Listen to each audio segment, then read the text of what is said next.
Bonjour, Bonjour. ça va? Avec cette chaleur, je sais pas où tu es, mais en tout cas ici en France, il commence à faire très chaud. Je suis aux Émirats aussi, il fait chaud ici. Ah oui, oula, Oui.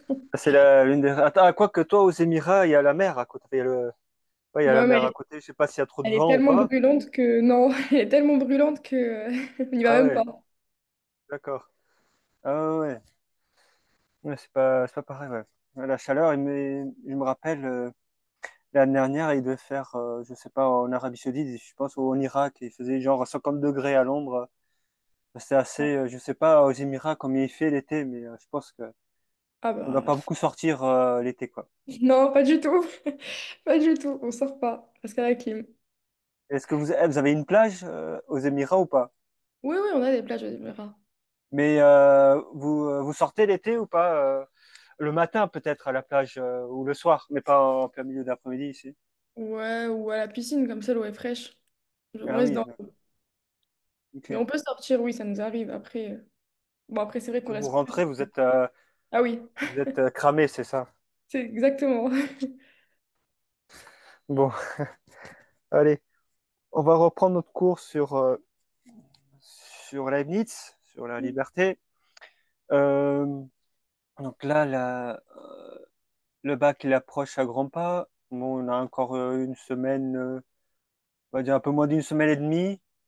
Bon, hop, ouais, une semaine et demie. Toi, c'est le 10, c'est ça, le 10 ou le 11 Le 10, c'est ou le ça. 9?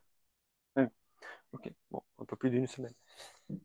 Donc, on va continuer. Alors, on avait commencé à aborder ce texte la dernière fois. Attends, excuse-moi. Donc, on avait parlé. Il avait dit, est-ce que tu entends mon ventilateur ou pas? Non, pas du tout. Non, bon, ça va. On avait commencé à faire le parallèle avec Descartes parce que au fond, c'est un texte qui parle des principes de Descartes, principe de philosophie de Descartes, qui est le troisième grand ouvrage de Descartes. Il en a écrit plein, Descartes, mais c'est le troisième grand ouvrage de Descartes. C'est là où il explique clairement le cogito, c'est là qu'apparaît la notion de cogito, etc. Et notamment, il retravaille cette notion du fait que nous soyons libres parce que nous savons que nous existons à chaque instant. C'est quelque chose d'évident. Il va un peu remettre en question aussi cette notion d'évidence. Mais bon, là, c'est pas vraiment le thème ici du texte, mais il va plutôt se pencher sur le libre arbitre. Il va réfléchir sur le libre arbitre ici dans ce texte, notamment vis-à-vis de Descartes. Qu'est-ce qu'il pense du libre arbitre de Descartes?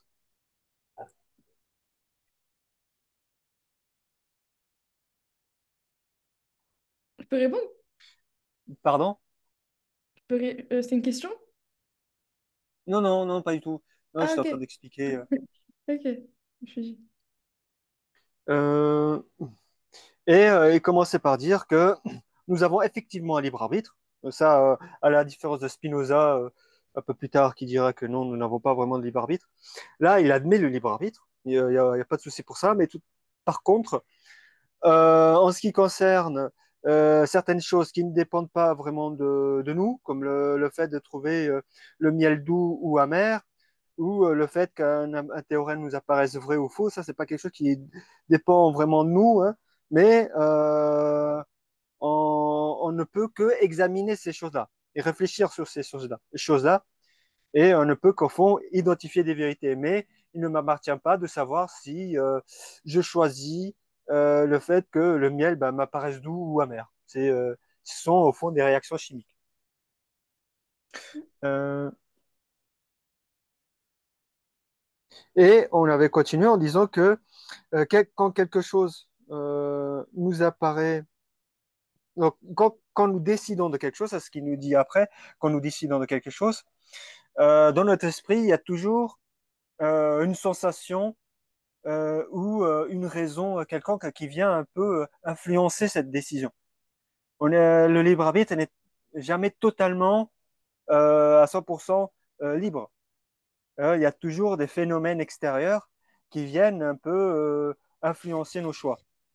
L'association, bah, ça peut être des associations physiques. Euh, les raisons, ça peut être les raisons passées ou même actuelles. Ça peut être, par exemple, euh, euh, j'avais donné l'exemple la dernière fois, il me semble, euh, avant-hier. Euh, j'avais parlé j'avais fait le parallèle euh, Donner l'exemple avec lequel. avec quelqu'un qui, euh, qui, euh, qui devait aider, soit aider son père ou sa mère, et qui finalement, euh, voilà, je ne me rappelle plus vraiment, il me semble que c'est ça. J'avais donné un exemple avec quelqu'un qui soit devait, par exemple, avait envie de faire telle ou pratiquer telle ou telle activité, qui finalement se trouve contraint d'aller plutôt aider ses parents parce qu'il n'a pas vraiment le choix. Ou alors, ou alors, il a le choix, mais le choix qui s'impose le plus pertinent à lui, c'est celui d'aller aider ses parents plutôt que de faire ce qu'il avait envie de faire. Il y a quand même un choix, mais il est en partie déterminé par une raison plus importante que l'objectif premier, que son choix premier, en fait. Si tu vois où je veux en venir. Oui, Et, mais ces raisons, même parfois, ça peut être aussi pour d'autres raisons, comme, je sais pas, liées au passé. Par le passé, Descartes, il disait qu'il était attiré par tel type de filles, et notamment par les filles qui louchaient. Euh, et du coup, il va se mettre à être, et à développer une certaine attirance pour les filles qui louchent. Mais ce souvenir, on peut se demander, est-ce que ce souvenir était euh, aussi exact que le suppose Descartes? Est-ce qu'au fond, c'est pas aussi peut-être un fantasme qu'il a développé par la suite? Là, on pourrait se demander, donc on pourrait remettre en question ici la fidélité de la mémoire. C'est ce qu'il nous dit après. Parfois, la mémoire vient nous tromper. Et en nous trompant, elle, euh, elle nous guide dans des mauvais choix, dans des choix que l'on croit être en rapport avec notre passé, alors que pas du tout. Euh, l'insuffisance de notre attention, c'est lié à notre concentration, c'est de se maintenir sur notre capacité à se maintenir à se focaliser sur quelque chose. Et ici, en rapport avec l'autre libre arbitre, c'est au fond, euh,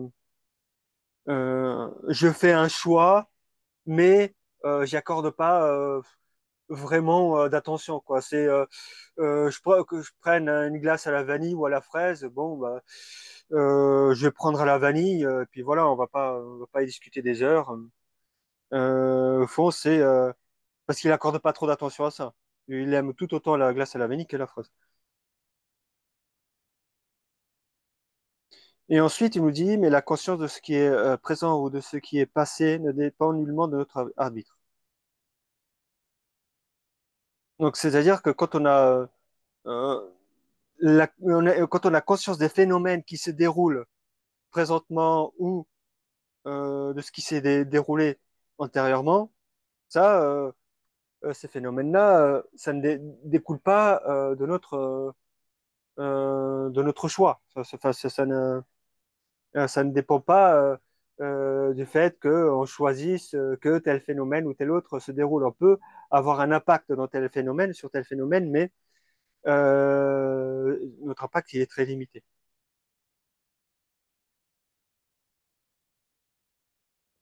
Ainsi, pour lui, Ensuite, il nous dit que, au fond, c'est uniquement ce libre arbitre, il ne concerne euh, que notre degré degré, je dirais, d'évolution ou de porter attention à tel ou tel objet ou tel intérêt. C'est-à-dire que nos choix ne concernent que le fait de diriger nos intérêts vers euh, tel ou tel objet. C'est tout.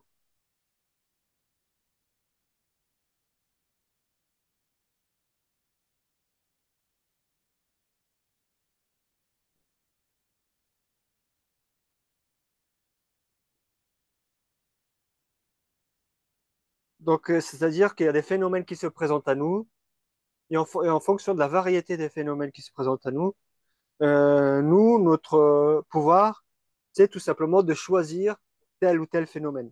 C'est tout. C'est de commander à notre attention, à notre focalisation sur tel ou tel objet.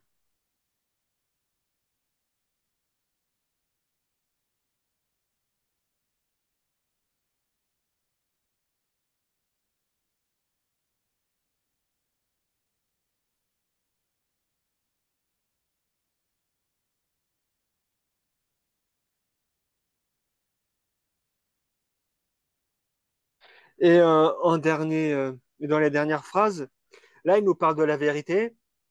Là, on pourrait faire un lien ici avec une autre notion qui est au programme, qui est donc la vérité. Euh,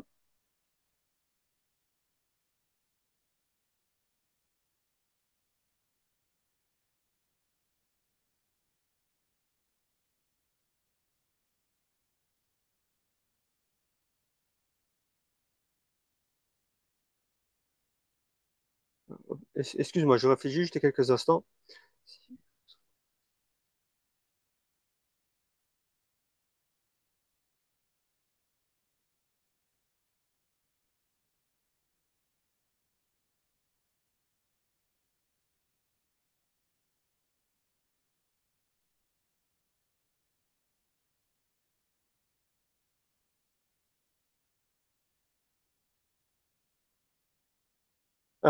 Et par conséquent, ici, il établit un lien avec la vérité, justement, avec cette capacité qu'a la volonté de se diriger vers tel ou tel objet.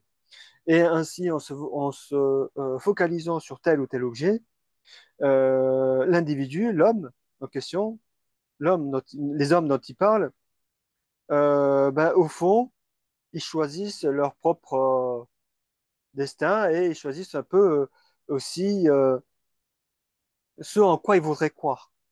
Quelles sont la vérité auxquelles ils aspirent. Enfin, quelles sont les vérités auxquelles ils croient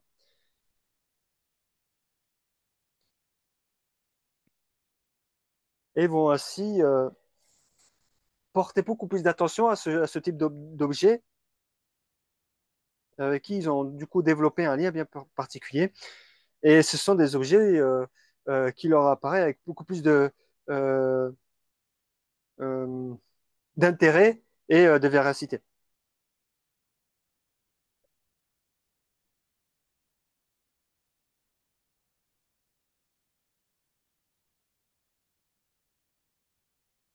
On parle toujours du libre arbitrage. Oui, ce libre arbitre, au fond, ce libre arbitre, euh, il nous, euh, il nous pousse à faire des... Enfin, le libre arbitre, c'est le choix, donc c'est cette volonté qui fait tel ou tel choix en fonction de tel ou tel objet qui se présente à lui. Et s'il fait tel ou tel choix, c'est au fond parce que il y a aussi ce désir de vérité au travers des choix qu'il fait. Non seulement parce que ça convient à ses désirs, à ses plaisirs, mais aussi parce que pour lui, c'est la vérité et c'est les croyances qui se représentent. Ok. On peut prendre le cas de la religion, par exemple. Il y a plusieurs religions qui se présentent à nous et il décide d'aller dans telle religion parce que pour lui, c'est ce qui lui semble être la voie de la vérité. Et il va ainsi non seulement euh, contenter, comme il le dit à la fin, seulement donc sa volonté, leur volonté aux hommes, donc leur pouvoir ainsi euh, euh, d'autonomie, de choix, de libre choix, mais aussi leur conscience, c'est-à-dire leur capacité de réflexion, leur raisonnement, leur entendement, etc.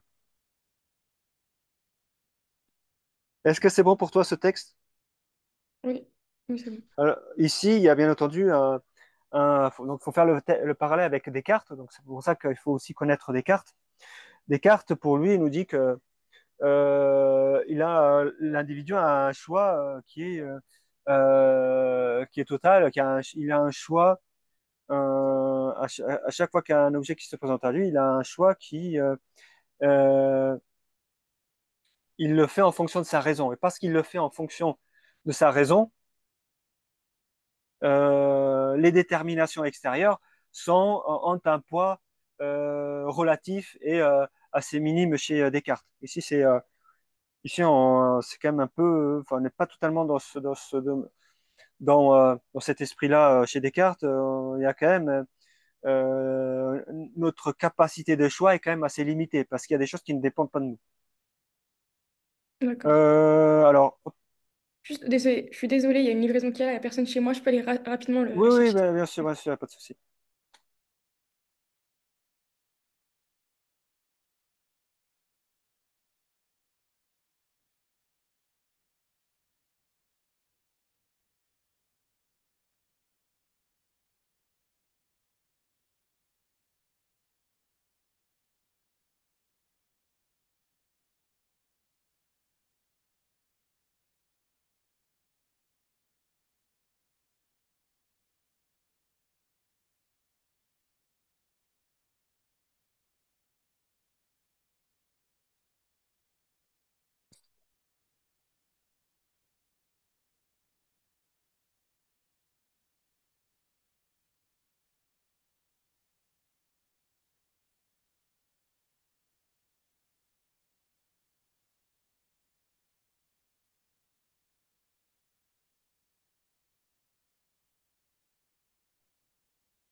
Désolée.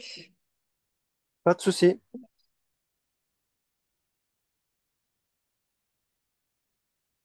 Alors, hop. Donc ici, le texte, les enjeux du texte. Alors après, je vais te laisser quelques instants pour travailler un peu sur le texte et trouver une problématique. Ici, les enjeux, donc il y en a deux. Le premier, assez évident, c'est quoi, selon toi? Hmm, Ça, bon, on se répète, hein, le premier, c'est vraiment ce qu'on dit depuis le début. C'est quoi l'enjeu ici? Même l'enjeu principal ici du texte. Il parle de bah, quoi? du libre arbitre. Est-ce que Oui, c'est oui, vraiment... voilà. Voilà, c'est ça, le libre arbitre. Mais il y en a un deuxième. Un deuxième, et ça, on le découvre à partir de la moitié du texte. C'est en ce qui concerne la volonté, et notamment l'impact de notre volonté dans nos jugements. Voilà, c'est notre capacité à décider de telle ou telle chose, notre capacité de décision dans nos jugements, dans le jugement que nous faisons, notre capacité de juger. Est-elle réellement autonome? Avons-nous réellement une autonomie dans nos décisions, dans nos choix, ou au fond, n'est-elle pas aussi en partie déterminée par autre chose? Il y a un lien entre ces deux enjeux, mais quand même, il faut essayer de faire la distinction entre les deux.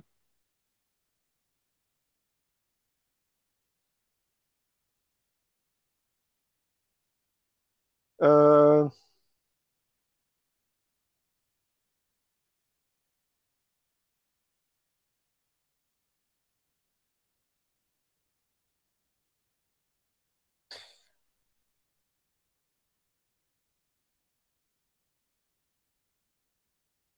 on a affaire à un texte quand même qui est légèrement polémique parce que donc il discute euh, des théories de Descartes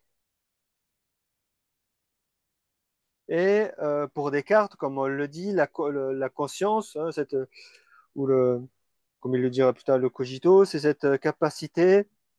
Enfin, c'est un thème qui est un thème qui est majeur dans sa philosophie.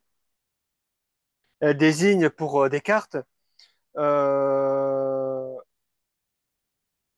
elle désigne la capacité donc de l'esprit à se représenter quelque chose d'extérieur et aussi sa propre existence.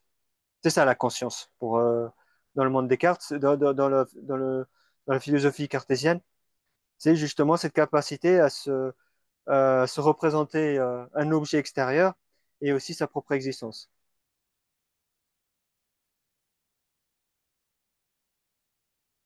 Et ici, Leibniz, il va un peu remettre en question, pas tout, bien entendu, mais une grande partie. Et on est dans un monde quand même qui est encore influencé par la philosophie de Descartes.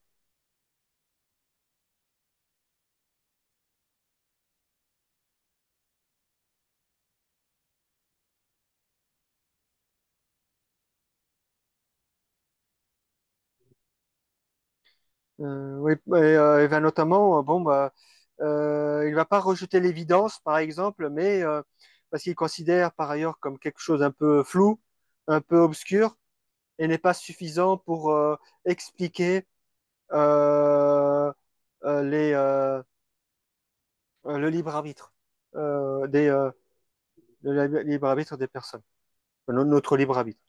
Voilà, je vais te laisser quelques instants pour essayer d'identifier. Alors, c'est un texte un peu difficile, mais c'est bien aussi de se confronter à ce genre de texte et hmm, te laisser quelques instants pour essayer de trouver une problématique.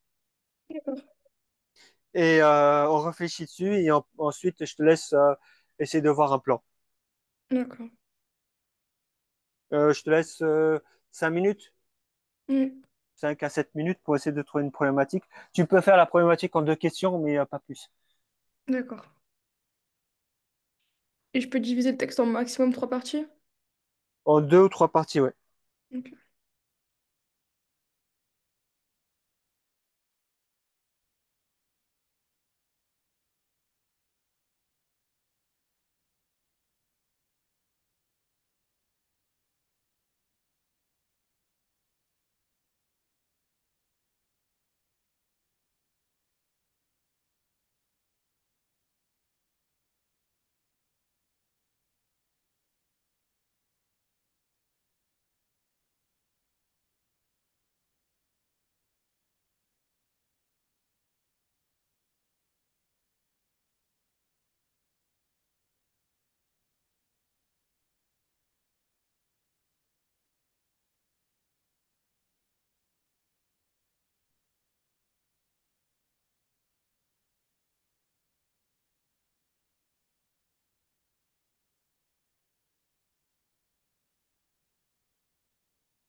Est-ce que c'est bon pour toi ou tu veux que je te laisse encore 1 ou 2 minutes?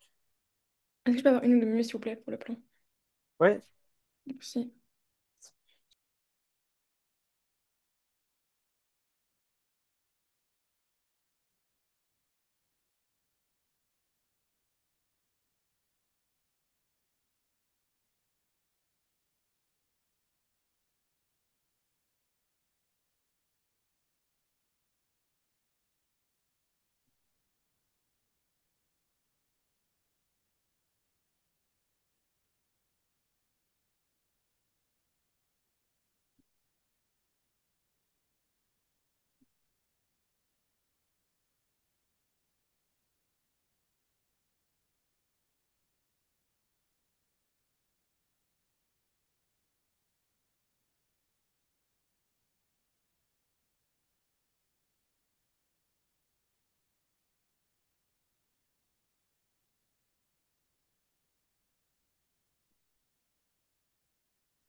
Est-ce que je peux couper ou c'est pas possible de couper une phrase?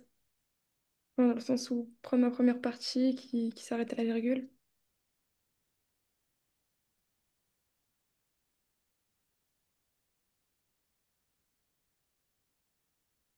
Ah non, je t'entends pas. Je me suis dit alors.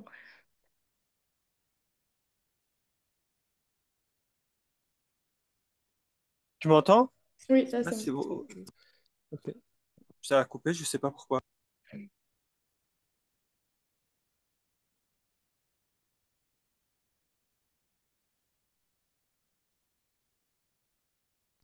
Allô, tu m'entends? Oui, là je vous entends. En fait, j'ai mon micro, il avait plus de batterie. Ah, ok, pas. Hop, je vais me mettre à charger. Tu peux me dire ce que tu disais? Répéter, Qui s'il te plaît. Est-ce que on peut couper, quand on va diviser le texte, est-ce qu'on peut couper une phrase en plein milieu, enfin, genre, à la virgule par exemple? Euh, c'est rare quand on fait ce genre de choses. Pardon? C'est rare quand on fait ce genre de choses. Généralement, on coupe à la fin de la phrase. Ok. Mais là, c'est juste la problématique. La problématique, tu l'as ou pas encore? Ah oui, la problématique, je l'ai. Ok. Parce qu'après, on va faire le plan, mais après, on va d'abord travailler sur la problématique. Est-ce que tu peux me dire, du coup, ce que tu as mis pour la problématique? Qu'est-ce que le libre arbitrage et comment nous... ah, enfin, ou du moins, comment nous montre-t-il que nous ne sommes pas véritablement autonomes? Alors, la première question, ça, c'est un peu trop bateau et là, on a un peu j'ai un peu peur que tu appliques le cours. Généralement, les problématiques, c'est jamais qu'est-ce que quelque chose, qu'est-ce que le libre arbitre, qu'est-ce que la vérité, c'est jamais ça. C'est jamais ce qu'on demande parce que là, c'est la porte ouverte justement à plaquer un cours et c'est pas ce qu'on cherche à demander. Par contre, le qu'est-ce que c'est de la chose, donc là du libre arbitre, ça c'est quelque chose qu'on va définir dans le grand 1. Enfin, un peu en introduction, mais surtout dans le grand 1. Donc ça c'est une question auquel on va y répondre, mais ce n'est pas la problématique. Ensuite, ta deuxième question, c'était le libre arbitre. C'est quoi déjà? Euh, et comment nous... ma deuxième question, c'était comment le libre arbitre nous montre-t-il que nous ne sommes pas véritablement autonomes? Euh, alors, oui et non. Tout dépend de ce qu'on entend, ce que tu mets, ce que tu entends par véritablement. Euh, et puis l'autonomie aussi, bon là, autonomie, ici, Leibniz, il n'en parle pas, mais il faut savoir, du coup, en introduction, en introduction, avant d'établir la problématique, il faut essayer de problématiser un peu et du coup expliquer un peu pourquoi est-ce que tu vas donner cette problématique. Et ici, nous ne sommes pas vraiment libres, nous ne sommes pas vraiment véritablement autonomes. Alors oui et non, pour Leibniz, il y a quand même ici on le verra plus tard, il y a quand même une liberté de choix. On a un choix, on a quand même le libre arbitre, il existe. Il le dit, hein, de toute façon, dès le début, hein, il le dit, le libre arbitre, il existe. Donc il y a un danger ici que tu sois hors sujet ou même que tu ailles à l'encontre de ce qu'a dit le texte. Donc ça, il faut faire attention. Après, tout dépend de ce que tu entends par véritablement. Tu pourrais transformer.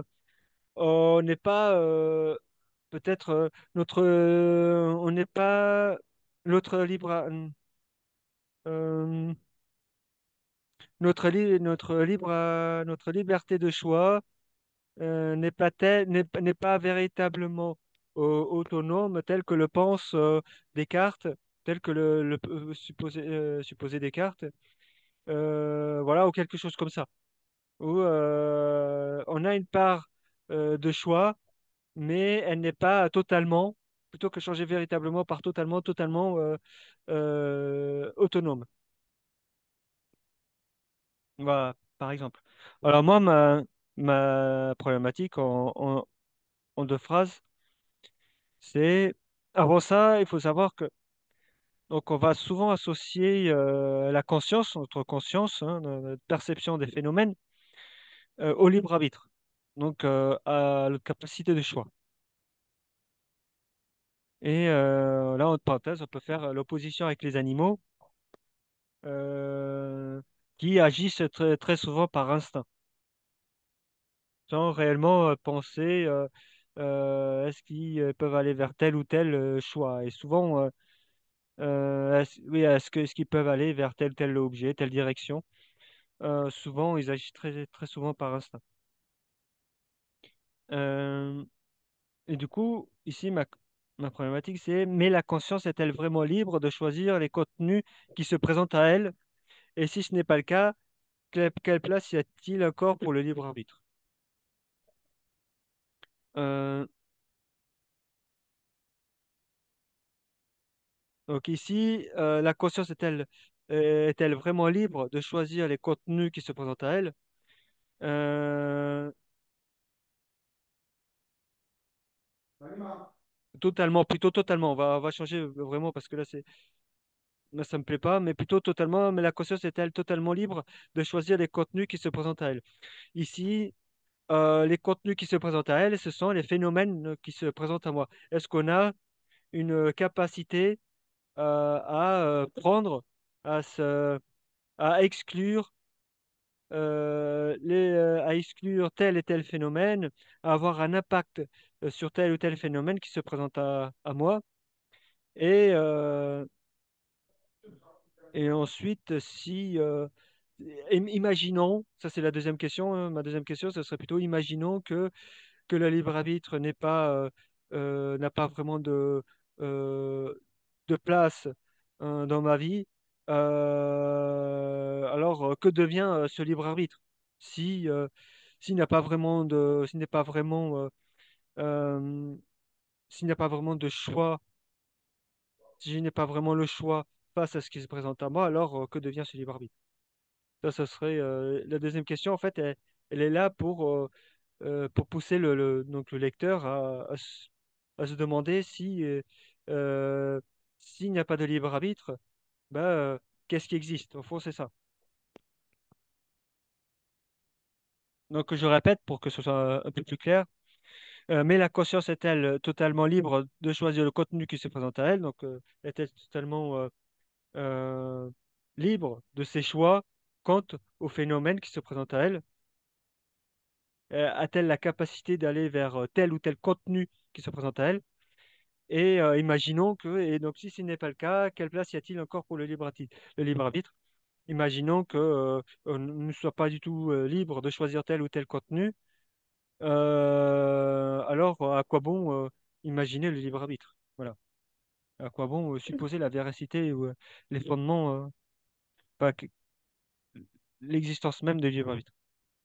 Avec ça, je vais te laisser faire pendant 10 minutes un plan détaillé, enfin un plan détaillé, un plan.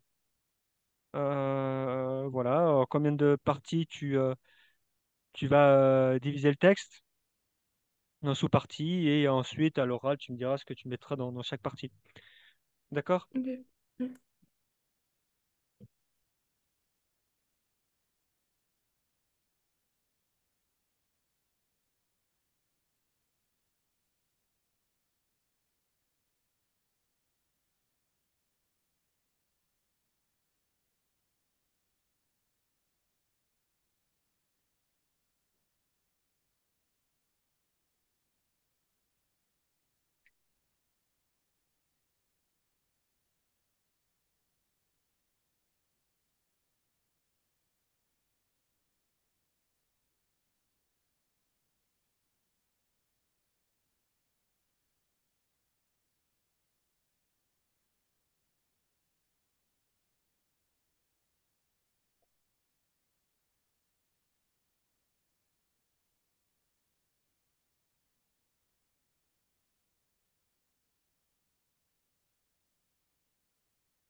Moi, j'aurais coupé le texte en deux parties ici.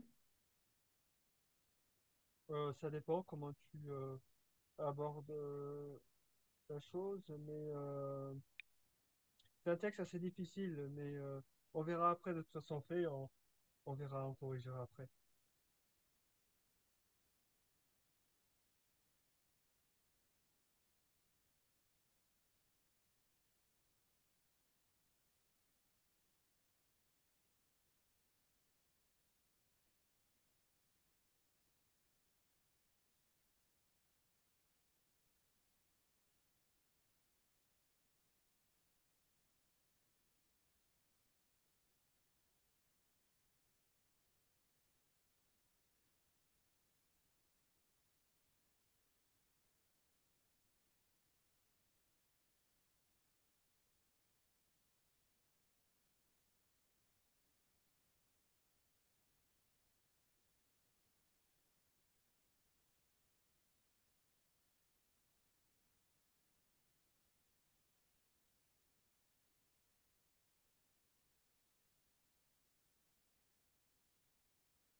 Du coup, je pense, enfin, j'ai trouvé un petit truc.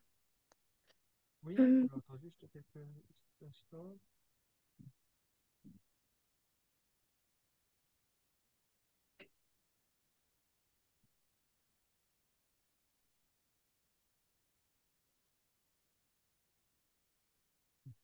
Oui, vas-y, dis-moi.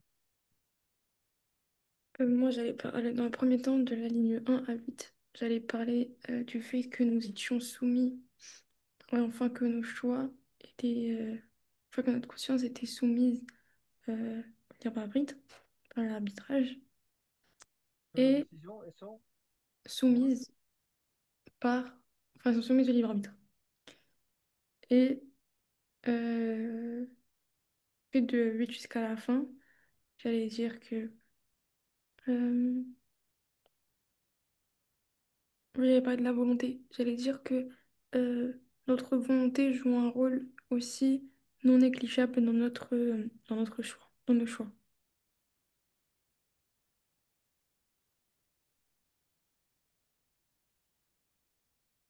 En fait, ici, Leibniz, ça aurait été pertinent sur un texte de Descartes.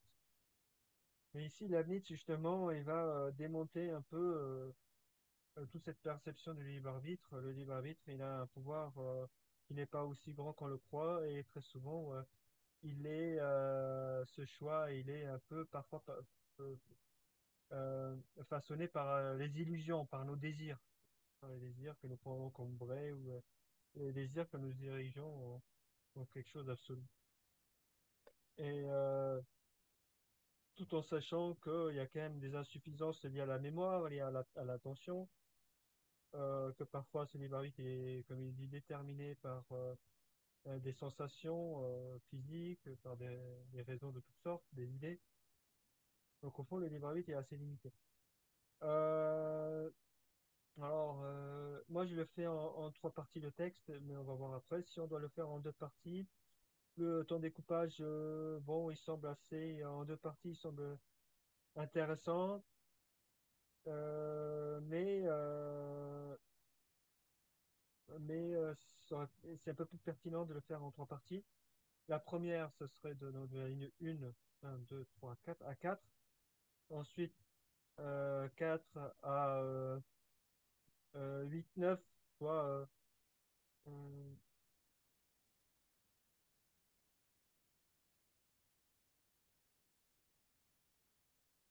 Euh, soit on intègre oui, cette phrase au grand 2, mais la conscience de ce qui est présent ou de ce qui est passé ne dépend nullement de notre avis. Euh, soit on peut l'intégrer à la deuxième partie ou à la troisième partie, mais ensuite c'est surtout la fin du texte, et là c'est la troisième partie. Super fin. Euh, Dans la première partie, toi tu mettais quoi? Enfin, toi ton grand A c'était quoi? Tu peux me répéter? Comment nos choix sont-ils... Non. Le fait que nos choix soient soumis... notre conscience, pardon. Notre conscience soit soumise au libre arbitrage. Hmm. Notre conscience, que notre conscience soit soumise à notre libre arbitre, c'est ça? Oui. Oui. Notre pouvoir de libre arbitre.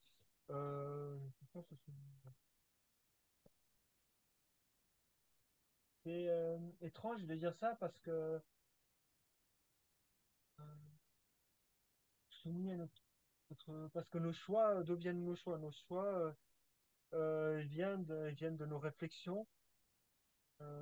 C'est parce que en fait, nos choix, c'est parce que notre conscience, si on décortique tout ça, si on décortique ce mécanisme de l'esprit, notre conscience, elle va réfléchir sur ce qui se présente à elle, sur le contenu, et en fonction de ce contenu, elle va faire des choix. Elle va porter son attention sur tel ou tel objet. Donc ici, il n'y a pas d'opposition entre libre arbitre et conscience. Les deux vont de pair. Bon, ils ont des fonctions différentes, mais elles sont liées. Mais il n'y a pas d'opposition, c'est juste que la conscience, Oui. hein, la, notre conscience est soumise. Enfin, à Ah bah, cause. le terme de soumission, moi, ça perturbe parce qu'en fait, le libre arbitre fait partie de la conscience, entre guillemets. Mais je vois où tu veux en venir. En fait, nous sommes en fait, ce serait plutôt notre conscience, elle est dirigée par nos choix vers tel ou tel objet. Mais au fond, c'est parce qu'on décide d'aller vers tel objet avant. Donc on, on a une réflexion. Ensuite, on a cette décision qui se porte sur tel objet. Et une fois qu'on s'est porté sur tel objet, là, bon, il n'y a plus de retour en arrière possible. Donc là, oui, on peut dire que la conscience, elle suit une fois ce choix qui a été fait. Euh, Ici, en ce qui concerne la NITS, euh, alors, il faut tout d'abord essayer de comprendre cette, chercher à vraiment comprendre cette première partie du texte. Là, il nous dit, voilà, la première phrase, c'est sa thèse. Concrètement, c'est ça.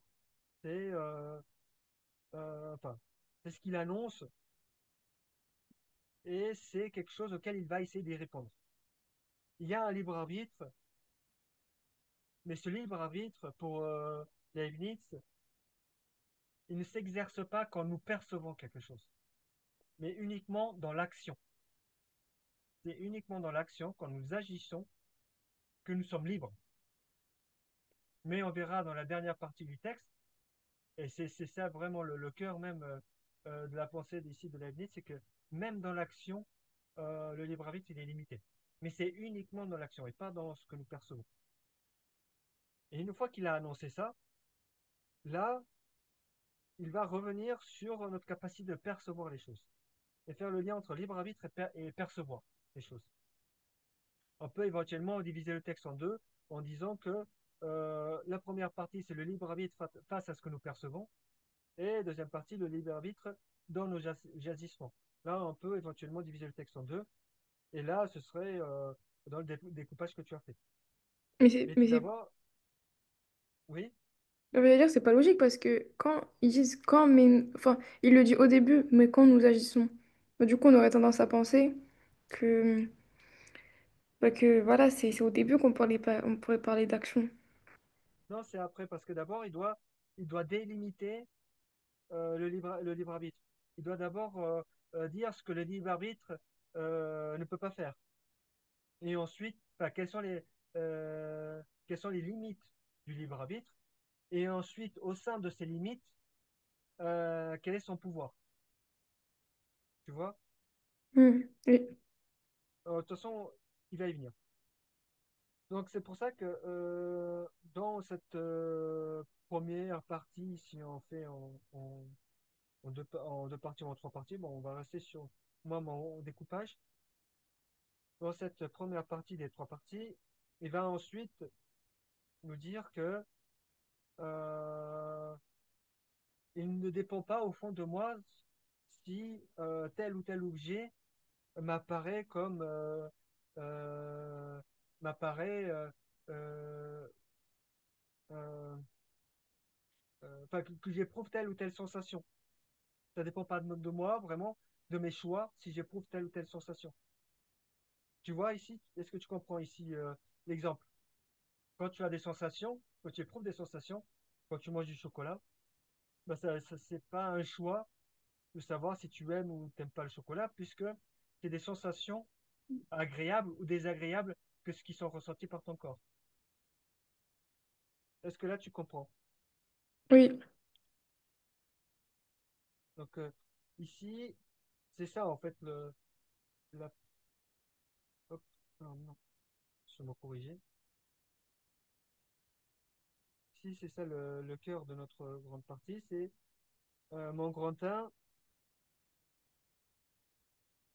tout simplement que la perception des choses, en fait, on reprend un peu ce que dit Leibniz, la perception des choses et des idées, ça c'est un peu plus complexe, n'est pas volontaire.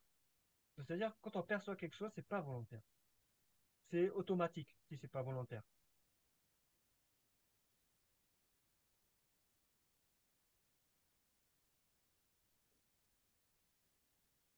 Il faut se mettre en condition. Est-ce que toi, quand tu perçois quelque chose, on va ici le terme percevoir, il faut le sens, il faut le prendre dans le sens, dans les cinq sens. C'est pas uniquement la vue. Percevoir, c'est, ça peut être aussi comprendre, ça peut être aussi euh, percevoir, c'est aussi comprendre par les sens. C'est analyser par les sens. Tu vois ce que je veux dire? Oui. C'est pas uniquement la vue. Mais mais quand on a la vue, quand tu perçois, quand tu vas voir un film euh, au cinéma, les images que tu perçois, est-ce qu'elles dépendent de toi? Non, Non. elles ne dépendent pas de ton choix. Mm. Quand on peut prendre encore le cas du miel, comme il le dit, quand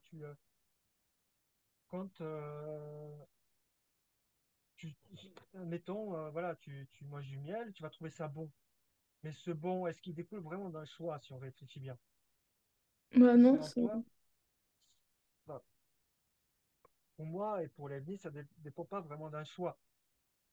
C'est parce que il y a des sensations agréables en fait que tu éprouves et tu vas du coup aimer ça. Et donc le grand A, ici, ce serait la perception des choses, d'abord des choses, hein, avant de parler des idées, des choses sensibles. Elle n'est pas volontaire. Et du coup, la perception, si on devait la définir, c'est comme la capacité à recueillir quelque chose, à recueillir une information. Et donc, au moyen des sens, de ce qui se présente à nous.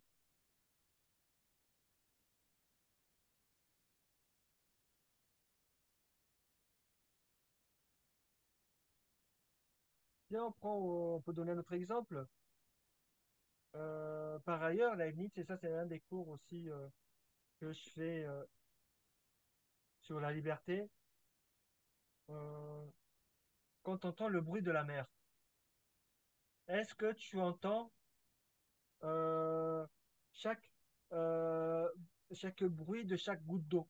Ou alors tu entends la masse de toutes ces gouttes d'eau qui font le bruit de la mer.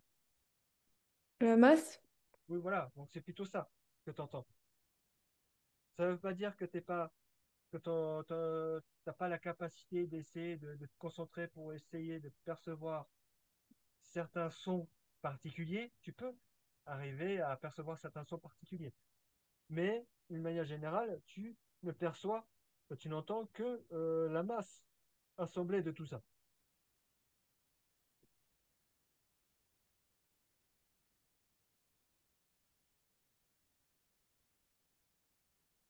Donc, ici, pourquoi est-ce que je parle de ça? Tout simplement parce que tu vas aussi percevoir, tu vas aussi, tes sens, ils vont percevoir, ils vont recueillir l'information en fonction de l'intensité de ce qui reçoivent comme information.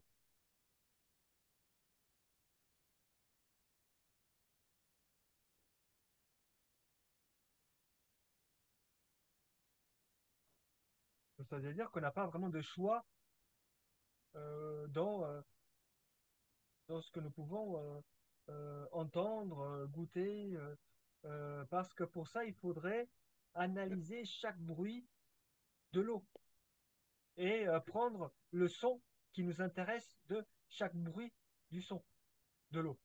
Alors que là, c'est pas possible. Là, on n'entend que la masse du bruit de la mer. Et pareil pour le goût du miel. Il faudrait, au fond, on ne perçoit qu'un assemblage de réactions chimiques qui produisent en nous le goût doux du miel. Mais si on devait faire vraiment, si on devait appliquer mot par mot le libre arbitre dans cette perception cette douceur du miel, alors il faudrait décortiquer chaque euh, réaction chimique qui donne ce goût doux. Et ainsi, ensuite, peut-être euh, dire, voilà, ben, je trouve le doux miel ou amer, etc. Non, nous ne percevons en fait que des assemblages. C'est parce que cet assemblage de réactions chimiques qui donne le goût doux, ben, je vais le trouver, qui donne donc ce goût au miel, un goût de douceur, fait que ça ne dépend pas de moi.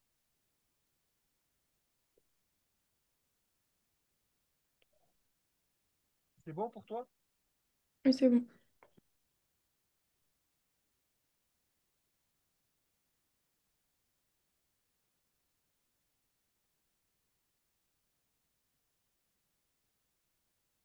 Mais c'est aussi, ça peut renvoyer aussi à des expériences passées, le goût doux du miel. Ça peut aussi nous faire remémorer, je sais pas, des expériences quand on mangeait un bonbon au miel quand on était enfant et qu'on adorait ça, ben, ça va nous faire revivre ces sensations-là. Donc il y a aussi cet élément passé qui ressurgit. Mais il y a aussi un autre élément. Par exemple, au goût, on peut trouver ça doux, le miel, mais on peut avoir un passé traumatisant lié au miel qui fait qu'en fait, on va le détester.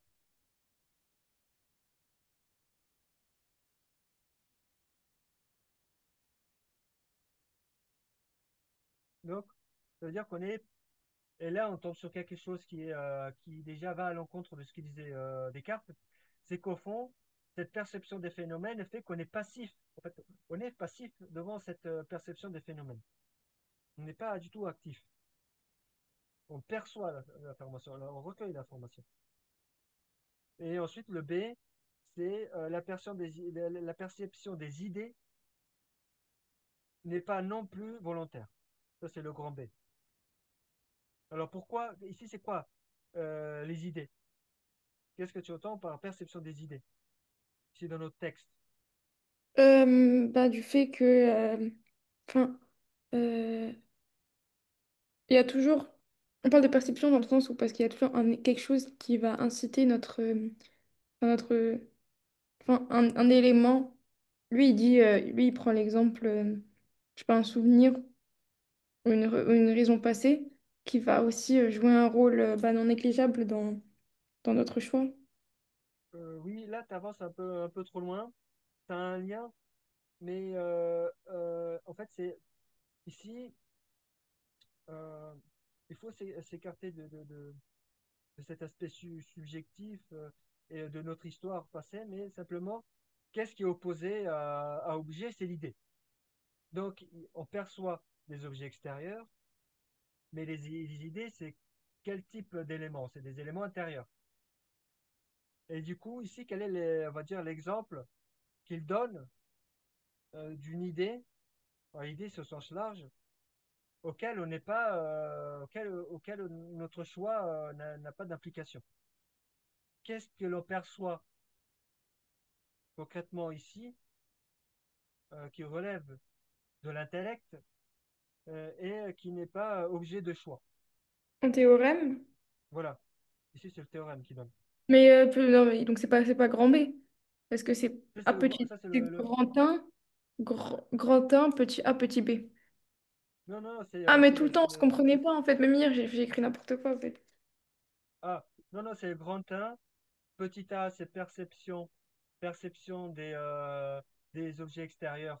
Elle n'est pas volontaire. Oui. Et grand B, c'est la perception des idées qui, elle, n'est pas volontaire. Ça, c'est le grand Ah, A. Grand A et grand B.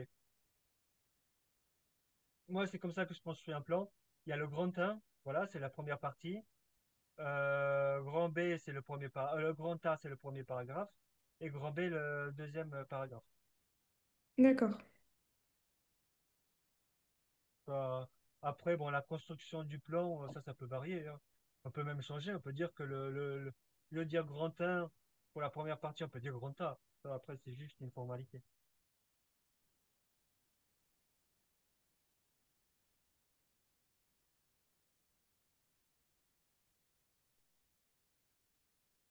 Donc ici, euh,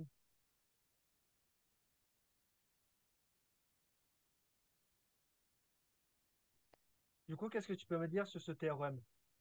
Théorème, et au fond, quand il parle de théorème, c'est aussi toutes les lois et principes scientifiques.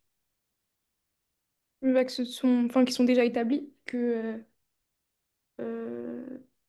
enfin, qu'on n'a pas rien à ajouter, mais dans le sens où que c'est, voilà, ces théories, mais ils sont déjà établis et que, En fait, on n'a enfin, pas de choix dessus. ouais, On ne fait qu'analyser, les découvrir. Tu vois, mm. si au brouillon, on pourrait établir une différence entre découverte, découverte d'un côté et choix de l'autre. Au fond, un vrai scientifique, c'est quelqu'un qui n'est pas animé par des raisons personnelles. Il n'a pas à choisir tel ou tel théorème, tel théorème parce que ça arrange son ego, ça arrange, je sais pas, sa volonté, une volonté personnelle d'être le meilleur des scientifiques ou d'avoir des honneurs. Non, normalement, un vrai scientifique, lui, il analyse ce qui lui apparaît vrai, il établit des hypothèses, et en fonction de ces hypothèses, en fonction de ces hypothèses, il va aller vers telle ou telle direction. Mais il ne fait pas un choix. Il ne va pas dire 2 plus 2 égale 4 ou 2 plus 2 égale 3. Et il ne fait pas de choix de cet ordre-là. Parce que ça n'a aucun sens. C'est pour ça que les idées ici, au fond, elles ne dépendent pas de nous. Les idées qui nous apparaissent. Si cette idée que 2 plus 2 égale 4, ben, ça ne dépend pas de nous.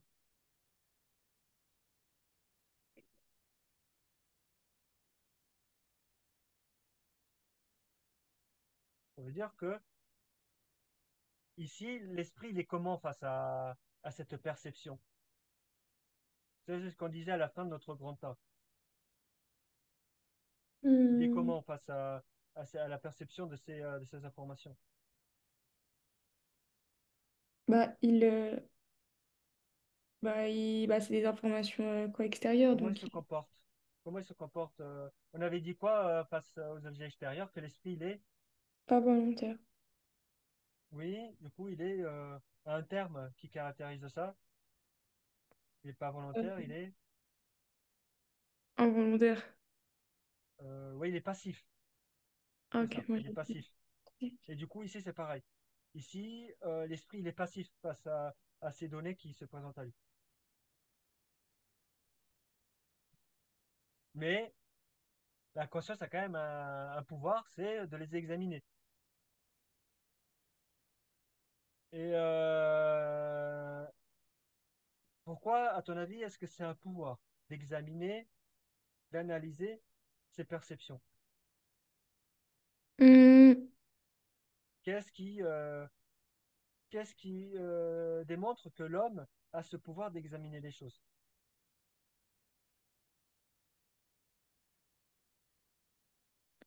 Grâce à notre mémoire. En fait,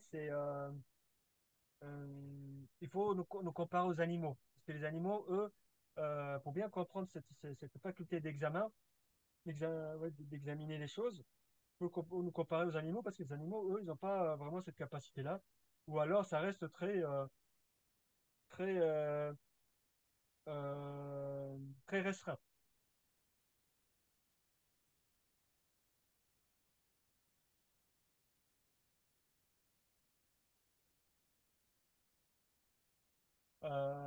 J'avais entendu une histoire comme quoi, dans une meute de loups, si un loup percevait, un chef de meute percevait un arbre avait été, euh, dans l'écorce avait été arraché, c'est parce qu'il y a un ours qui est passé pas loin. Et le loup, il le sait, et il analyse en fonction de cette situation-là. Donc il y a un peu un examen, mais ça reste quand même ça reste assez restreint, c'est ce degré d'analyse. Les animaux ont un degré d'analyse, mais ça reste pratiquement, enfin, tout est pratiquement instinctif chez les animaux.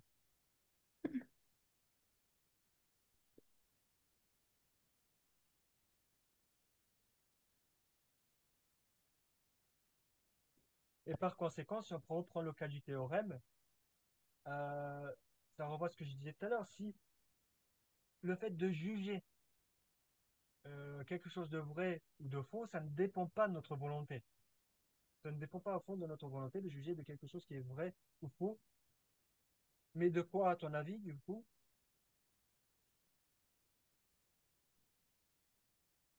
juger quelque chose de vrai ou de faux, ça dépend de quoi dans notre esprit? Si ça dépend pas de notre volonté, Autre raison? oui, de notre raison, de notre logique.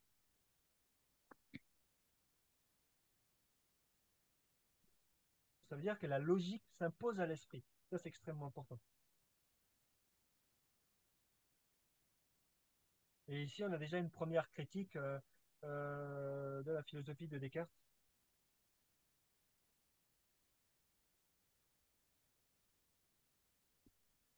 Alors que pour Descartes, si on se rappelle ce qu'il nous disait, il faisait la différence entre, notamment dans les méditations métaphysiques, le deuxième grand ouvrage de Descartes, il faisait la différence entre la volonté d'un côté, la liberté comme volonté, et la liberté comme volonté, c'était un deuxième degré de liberté un peu moins important que la liberté par évidence, qui est une liberté euh, par évidence ou aussi par réflexion. Pour Descartes, la volonté, elle peut très bien choisir par moment d'accepter ce qui est vrai ou ce qui n'est pas vrai. Elle peut refuser certaines vérités qui se présentent à elle.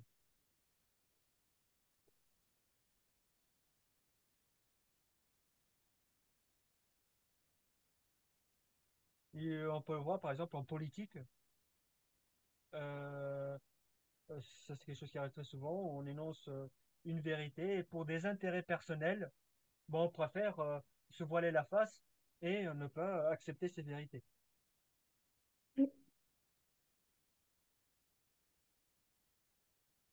En fait, la volonté, elle a cette capacité chez Descartes à choisir de suivre sa raison, ne pas la suivre. La raison, elle vient, elle lui fait ben, 2 plus 2 égale 4, mais j'ai ma volonté de choisir, si j'ai envie ou pas, de choisir que 2 plus 2 égale 4. Je peux être dans, euh, dans le déni total. Même si pour Descartes, c'est complètement aberrant de faire ça, il a la volonté, cette capacité-là. Ici, pour Leibniz, pour lui, bon, ça n'a pas de sens parce que quand une vérité se présente à nous, on est obligé de s'y conformer. Et pour Descartes, ce problème lié à la volonté, c'est parce que si la volonté se trompe, pour Descartes, c'est un problème de méthode. Même quand on fait une décision précipitée et qu'on se trompe dans cette décision, c'est un problème de méthode. C'est où qui disent qu'ils montent ça? Ça, c'est dans les méditations métaphysiques. Le Hmm. passage exact, je ne m'en rappelle plus exactement. Ah non, mais je Et crois que c'est dans le texte. de toute façon, ah non, mais ça, c'est après nous, avec nos connaissances de cours sur Descartes. C'est pour ça que le plus grand, le premier grand ouvrage de Descartes, c'est Discours de la méthode. Discours de la méthode, parce qu'il faut une méthode pour guider l'esprit. Bon, là, sur la notion de méthode, Leibniz, il n'est pas du tout opposé à ça. Bien sûr, il faut une méthode à l'esprit pour le guider vers la vérité et l'écarter du chemin de l'erreur. Mais la différence ici avec Descartes, c'est que pour Descartes, on a le choix d'être ou pas d'accord avec la vérité. Mais ça, au fond, ça devient de la mauvaise foi.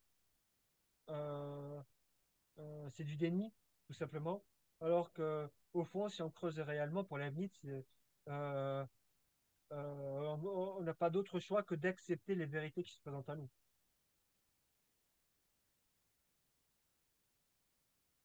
Voilà pour notre grand 1. Est-ce que c'est bon pour toi? Oui. Notre grand 2, donc c'est la suite du texte, c'est le rôle cette fois-ci de la décision. Ça, c'est le grand 2. Rôle de la décision. notre capacité à choisir. Et là, on va aller dans le sens de Descartes. C'est là où il va un peu dans le sens de Descartes.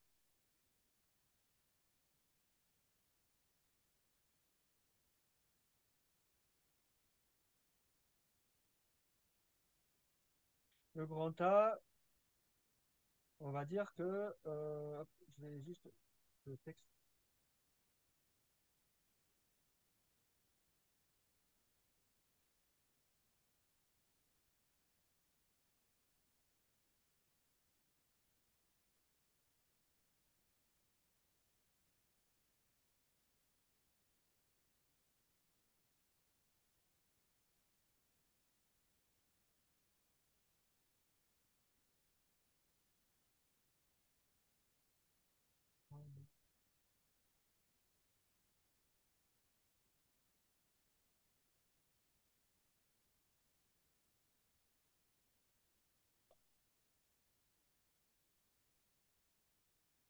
Ici, le grand A, c'est le libre arbitre apparaît dans l'action.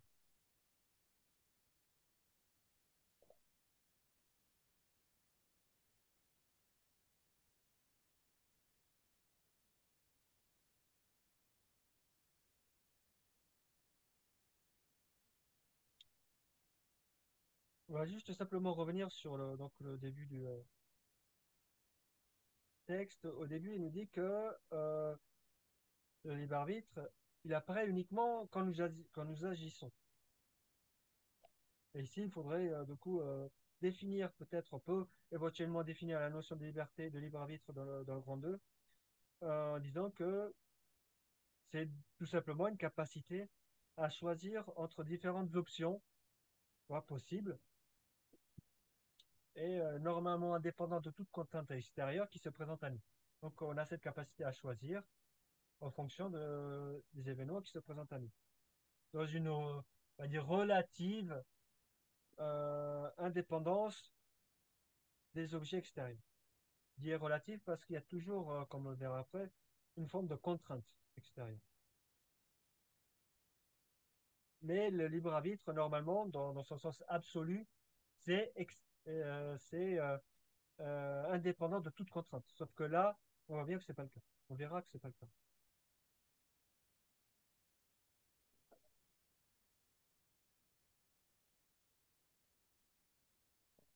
Et la décision, donc une forme de délibération intérieure. Aristote, ici on peut faire une référence à Aristote, dans l'Éthique à Nicomach. Tu veux que j'écrive l'ouvrage Éthique à Nicomach? Oui, s'il vous plaît.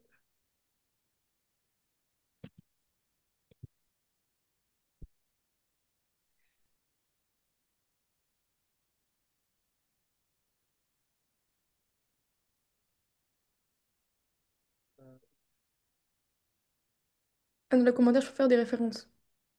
oui, mais pas beaucoup, juste ici, juste pour expliquer un peu certains éléments. Mais l'essentiel ici, c'est de venir, si on fait des références, il faut qu'elles viennent enrichir notre analyse sur le texte. Tu vois ce que je veux dire? Oui, oui, bien sûr. Et on ne déborde pas sur l'analyse d'autres textes ou d'autres auteurs. Ici, c'est tout simplement pour expliquer que la décision pour Aristote dans l'Éthique à Nicomach, c'est une suite donc, de débats intérieurs, qui nous est intérieur. Et l'esprit va choisir l'option qui lui apparaît la meilleure, qui lui semble la plus appropriée.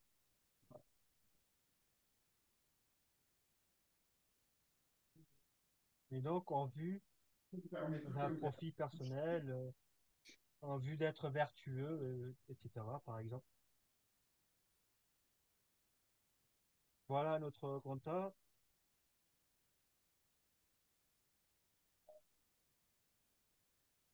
Et le grand B, qui va être un peu long, un peu plus long.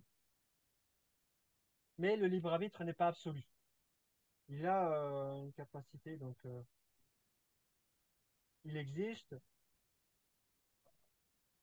dans l'action, mais il n'est pas absolu.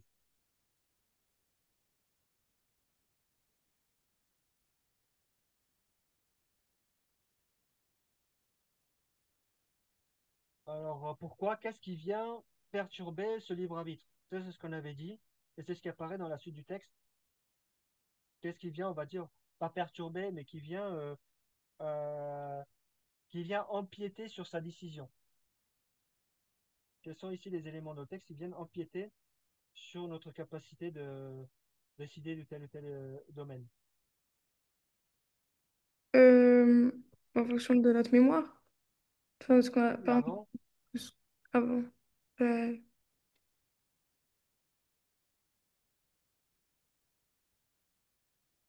donc enfin, les des deux éléments, souvenirs ou des sensations. sensation ou raison actuelle, oui. En fonction de ces sensations ou des raisons actuelles, ou bien sûr de nos souvenirs ou de nos raisons passées.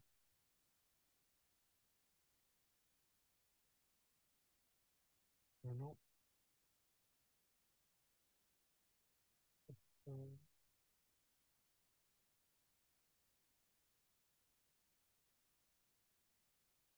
voilà, donc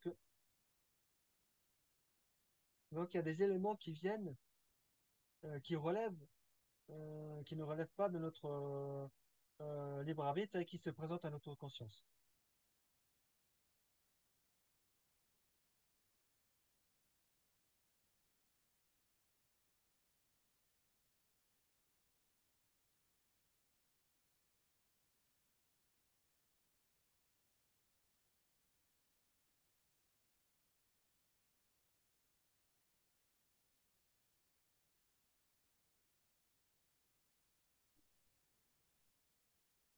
Et ensuite, il y a aussi les souvenirs. Est-ce que ces souvenirs sont intacts?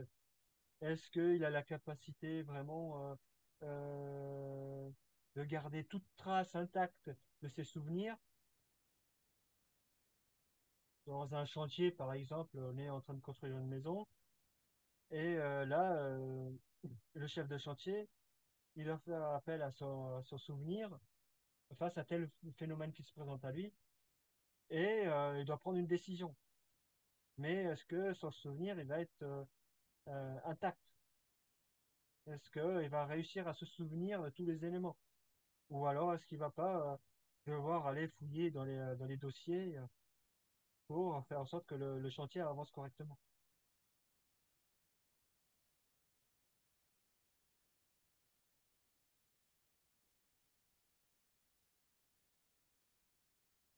Et du coup, il y a aussi comme il le dit, cette infidélité de la mémoire.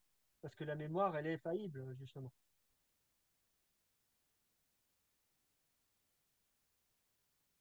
Donc ici, je ne vais pas insister là-dessus parce qu'il est déjà 30, mais tu comprends ici de toute façon le sens du grand B. C'est tout simplement que notre libre arbitre, il est pas absolu, quoi. On a une relativisation du libre arbitre.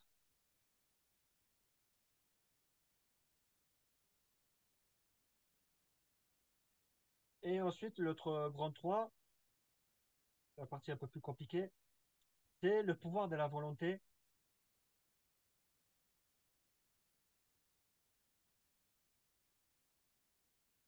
Il parle un peu plus de la volonté dans le dernier texte.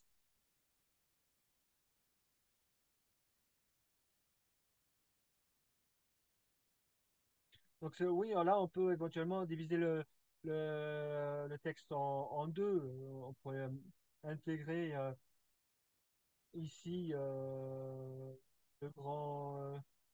le grand B à la deuxième partie, mais bon, ce serait peut-être un peu plus compliqué. C'est bien, je pense, de faire en trois parties.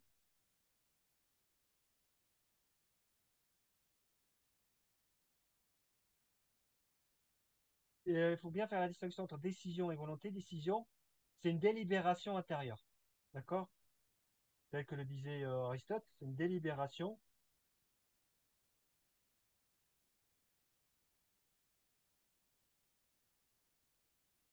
Ici, si on revient à notre texte, voilà, la définition, la différence, elle est ténue, mais quand même, ici, la volonté, c'est un pouvoir de commander à notre attention et à notre intérêt. C'est pas uniquement une délibération. La décision fait partie de cette, on pourrait dire qu'elle fait partie de cette volonté, mais la volonté, c'est pas que ça. La volonté, c'est aussi un pouvoir de commandement. D'accord? Donc, il faudrait, dans cette troisième partie, définir ce que c'est que voilà, au brouillon ou même un peu dans le texte, ce que c'est que la volonté.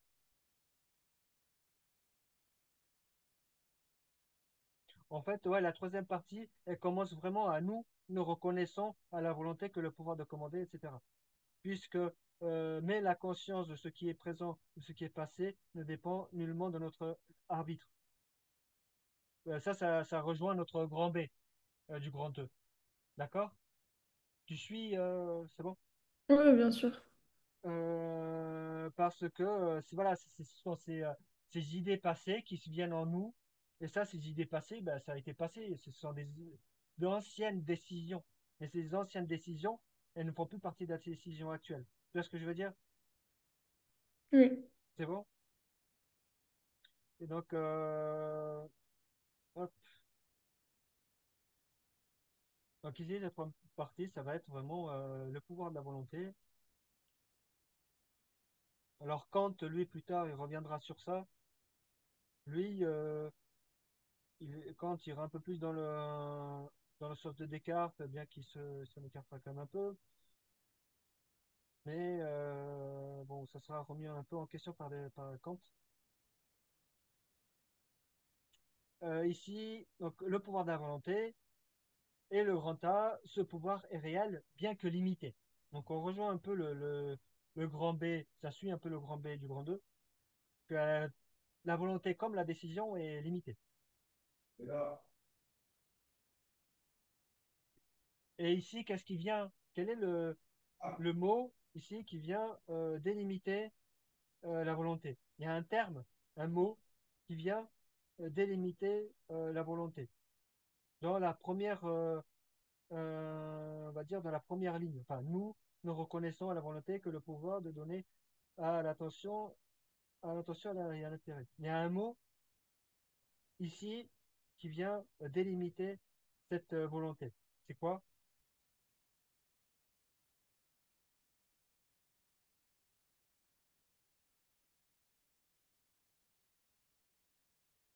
Euh, hum, Ici, on comprend ici dans cette phrase que la volonté n'a pas un pouvoir absolu, mais qu'elle est limitée à deux choses. Et qu'est-ce qui nous fait penser ça? Quel est le mot ici qui nous fait penser ça? que? Oui, c'est que. Ici, le que est extrêmement important parce que c'est en fait le que ici il nous dit vraiment voilà la volonté elle n'a que ça, que ce pouvoir-là. Ce que est extrêmement important. On ne peut que commander à l'attention et que à l'intérêt. Et là, bon, ici, il va dans le sens de Descartes. C'est une concession qu'il fait à Descartes, euh, où cette volonté, parce que Descartes, lui, il s'exprime en termes de clarté et de distinction. Toutes les choses pour Descartes qui apparaissent clairement et distinctement à notre esprit sont toutes vraies.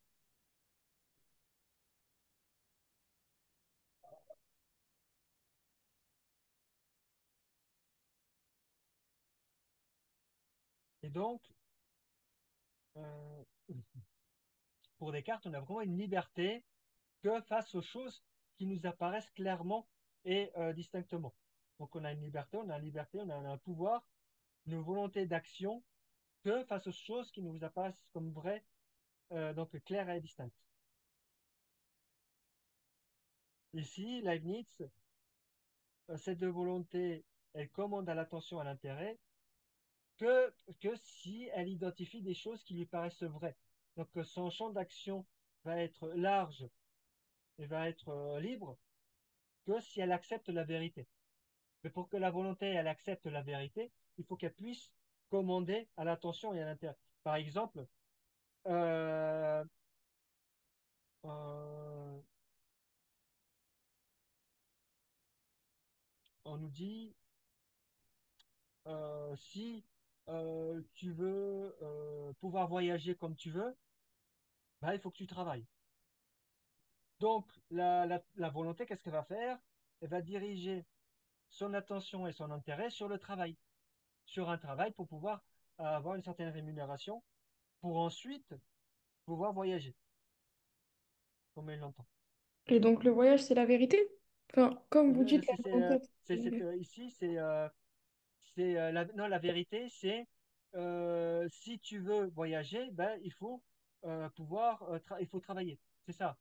Si tu veux Ok. voyager, partir à l'étranger, voilà, découvrir de nouvelles cultures, ben, il faut que tu travailles, il faut que tu puisses gagner de l'argent. C'est ça la vérité. Et donc, face à cette vérité, ben, il va diriger sa volonté sur telle ou telle attention, tel intérêt, donc le travail, donc l'argent, le fait de gagner suffisamment d'argent, pour ensuite pouvoir aller voyager.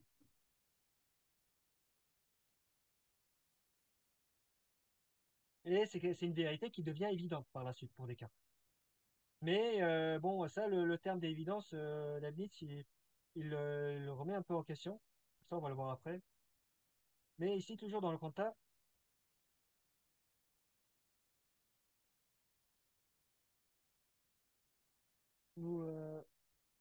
ici, notre volonté, elle a toujours ce pouvoir de diriger, de nous diriger vers tel ou tel intérêt, ou ou telle chose sur lequel on veut se focaliser. Et c'est pareil pour tel souvenir, telle sensation, etc.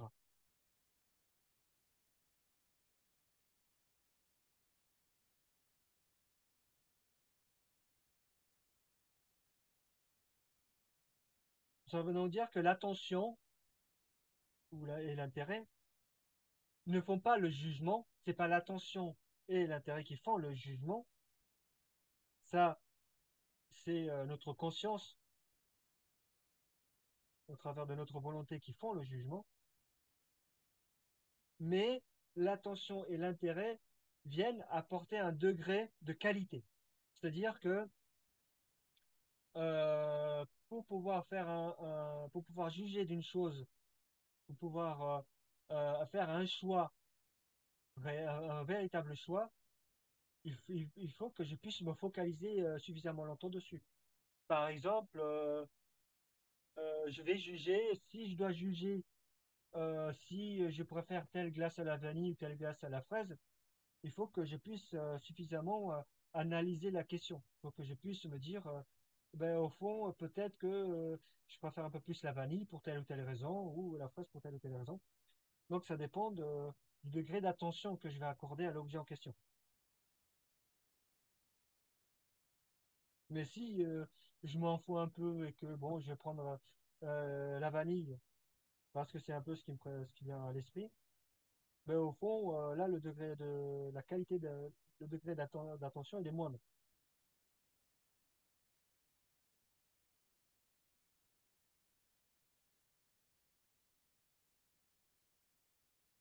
Je vais essayer de donner un autre exemple, un exemple plus proche de la science. On souhaite, je sais pas, construire tel type de voiture.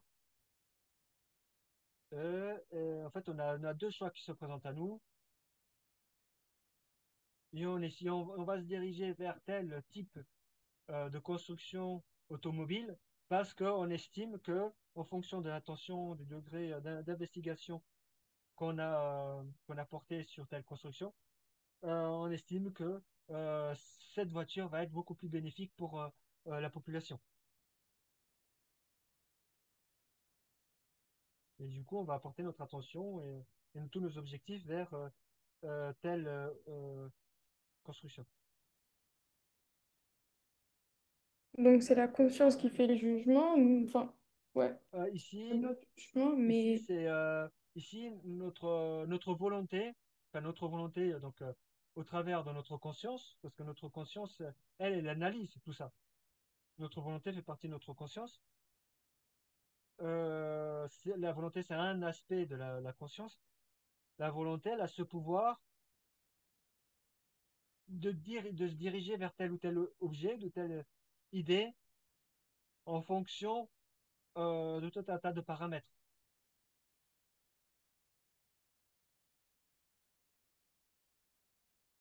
On va se focaliser sur telle construction de voiture. Notre volonté se focalise sur euh, euh, telle construction de voiture parce que pour telle ou telle raison. Parce qu'on estime que ça va avoir un impact beaucoup plus positif dans la société, plutôt qu'une autre voiture, plutôt qu'un autre constructeur, plutôt qu'une autre entreprise. On va choisir telle entreprise plutôt qu'une autre. Donc on a cette capacité à choisir en fait vers telle ou telle direction.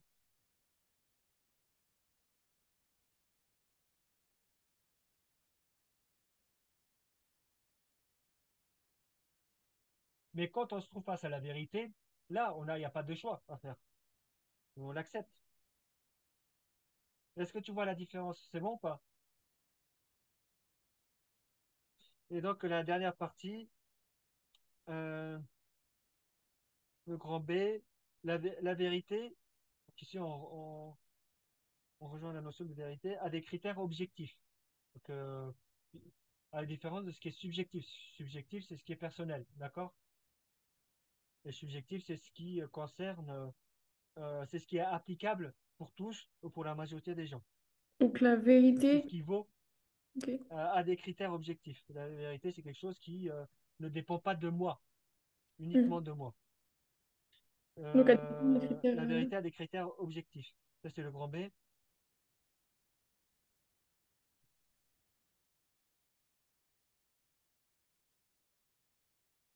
Ça veut dire que dans notre jugement, quand on juge quelque chose de ce qui est vrai ou de ce qui est faux, notre libre arbitre va donc avoir une action très limitée.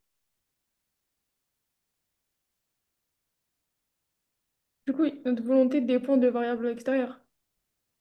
Euh, Quand on doit juger de quelque chose de vrai ou de faux. Vérité, Euh, j'ai dit volonté, attendez. oui, ici, alors ça peut paraître un peu confus, mais on doit analyser, quand on étudie un objet, même en science, et qu'on est dans un flou scientifique, on ne sait pas vraiment où on va, ben, on va aller vers ce qui nous apparaît le plus vrai. D'accord? Mais ça reste quand même un choix. Mais ce choix, pour aller vers ce qui est le plus vrai, peut être trompeur. C'est ce que nous dit ici Leibniz. Parfois, euh, nos croyances peuvent être des illusions. D'ailleurs, en science, euh, c'est Karl Popper, un auteur du siècle dernier, qui nous dira que souvent la science évolue par erreur. Et pas par vérité, mais souvent par erreur. C'est parce qu'on identifie des erreurs, qu'on permet ainsi d'établir des vérités qui sont temporaires. Et par des erreurs. La science évolue souvent par des erreurs. Et ici, Leibniz, il introduit donc le thème enfin, ce qui est caché, c'est le thème de l'illusion, en fait. Et parfois, notre croyance et la volonté de satisfaire un désir personnel peut nous induire en erreur. Pourquoi? Parce qu'on est plus attentif à ce qui nous à ce qui nous plaît, à ce qu'on aime, plutôt qu'à ce qui est réellement objectif. Parfois, on va prendre même quelque chose d'objectif, quelque chose qui au fond nous plaît. Par exemple, un scientifique, il est face à plusieurs choix, plusieurs hypothèses, et au fond, il va choisir une hypothèse parce que ça arrange ses propres théories. Ça, c'est quelque chose qui arrive très souvent, même beaucoup trop souvent.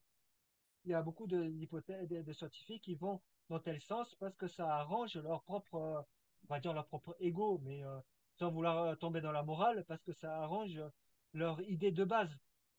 Et au bout d'un moment, on tombe dans une crise scientifique, c'est ce que nous dit Bachelard, on tombe dans une crise scientifique où on se rend compte qu'en fait, on a fait des mauvais choix. Parce qu'on a Mm. fait des choix en fonction de ce qu'on voulait croire et pas de la vérité. Tu vois ce que je veux dire? Ouais, ok. Souvent, on s'illusionne en fait. On a plein d'illusions sur ce qu'on croit être vrai.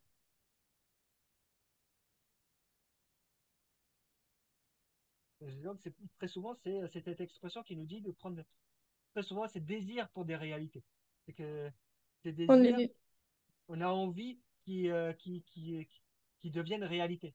Et parfois, on force les choses.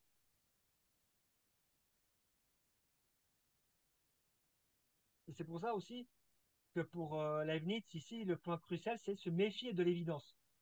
Ce qui nous apparaît évident n'est pas forcément la vérité. Là, il remet un peu en question Descartes, notamment en politique. En politique, parfois, on va dire, ben voilà, je sais pas, moi, c'est évident qu'il y a trop d'étrangers en France. Tu vois ce que je veux dire? Bon, là, ce serait quelque chose qui est obscur, qui dépend d'un parti politique. Certains vont dire que ça va être raciste, xénophobe, etc. Euh, voilà, c'est quelque chose, c'est cette évidence, c'est quelque chose d'obscur, même en science. Comme je l'ai dit tout à l'heure, en science, un scientifique, il a envie que ça aille dans tel sens, bah, pour lui, bah, ça sera évident, puisque ça correspond exactement à tout ce qu'il voulait, euh, à tout ce qu'il voulait. Et après, il se rend compte au bout d'un certain temps bah, que c'était complètement faux, ou en partie faux. Et que ce qu'il croyait être évident ne l'était pas.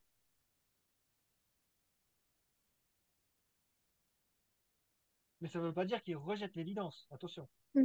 Oui, Non, c'est pour la Leibniz, il faut de manière générale, hein, d'accord, de manière générale, se méfier, attention, se méfier de l'évidence, pas la rejeter. Parce que euh, je pense, donc je suis, le fait que nous pensons à chaque instant prouve que nous existons, parce que si je n'avais pas cette capacité de douter de mon existence, ben, je n'existerais pas. C'est donc parce que je doute de mon existence à chaque instant ben, que je pense et que du coup j'existe. Parce que si je n'existais pas, je ne serais pas en train de douter. Donc ça, c'est quelque chose qu'il ne rejette pas, la vie, mais simplement, c'est appliquer ce critère de l'évidence à toute la réalité, ça peut poser problème. Et voilà pour ce texte. Donc c'est un peu une critique implicite de Descartes, pas surtout, notamment sur le rapport entre la conscience et le libre arbitre, et le rapport entre la conscience et le monde extérieur au travers du libre arbitre. Est-ce que c'est bon pour toi? Est-ce que tu as des questions? oui. Donc c'est Bon, non. un texte un peu compliqué.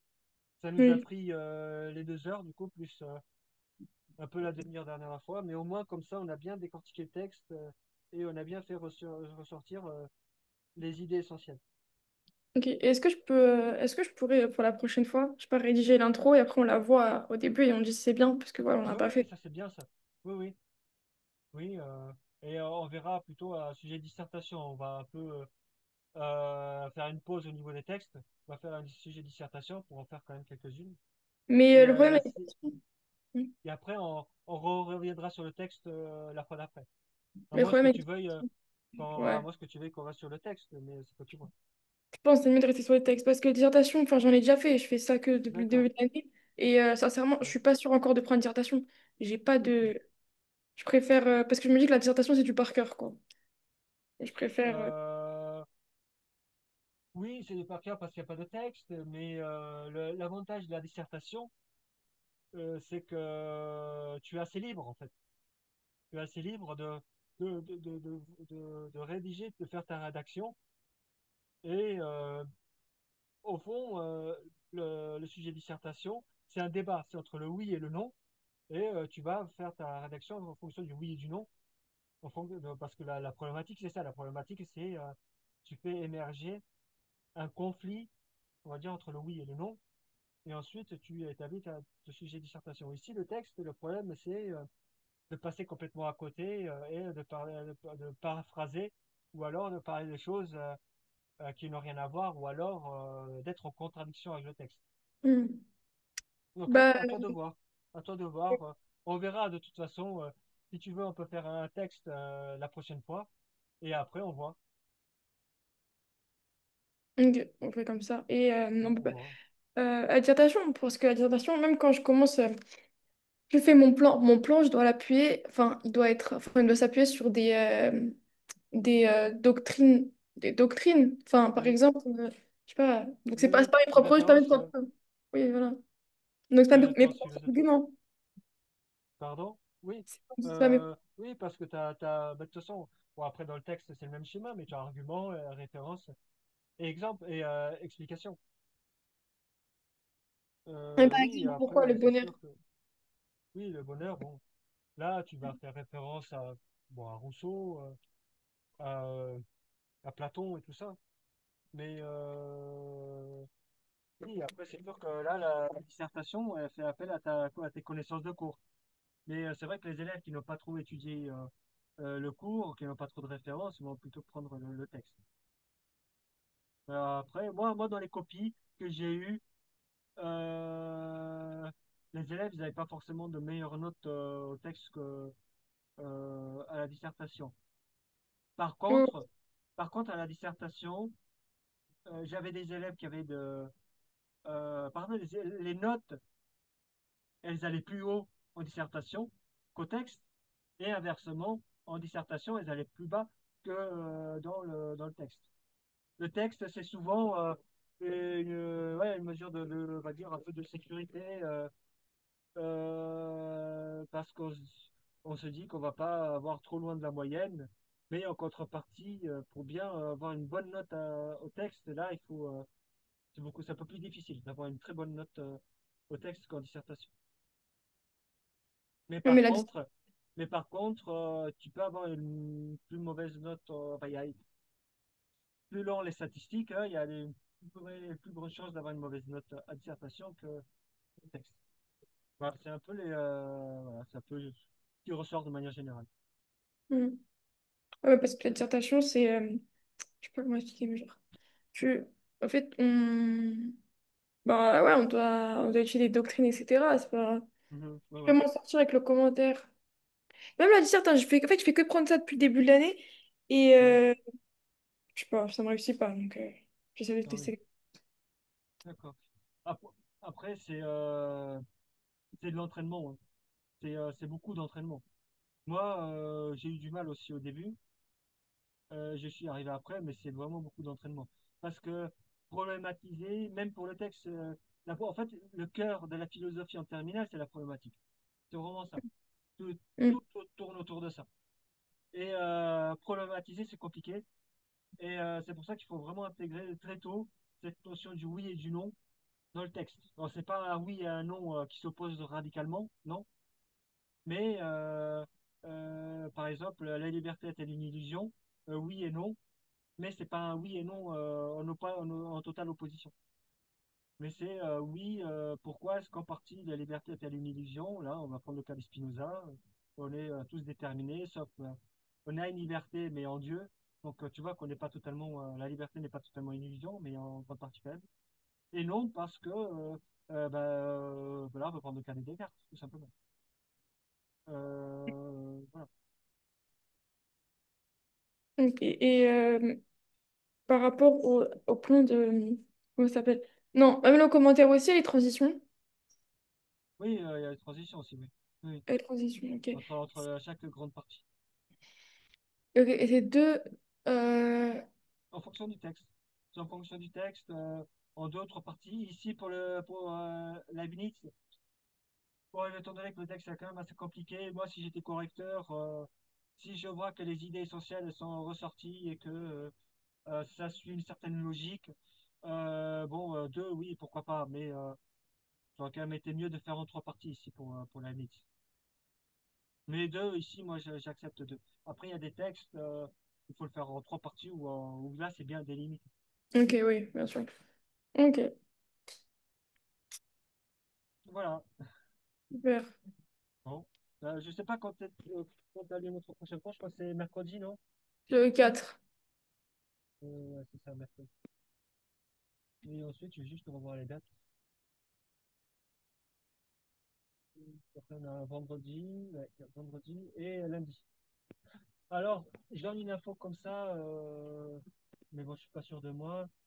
Il y a un risque, mais très minime, que je sois pas là le 9, mais à mon avis, je serai là. Il y a de fortes chances que je sois là, mais quand même. Voilà, Ok, je te donne l'information. Je saurai ça ce dimanche, mais normalement, d'accord. je serai là le 9. Voilà. D'accord.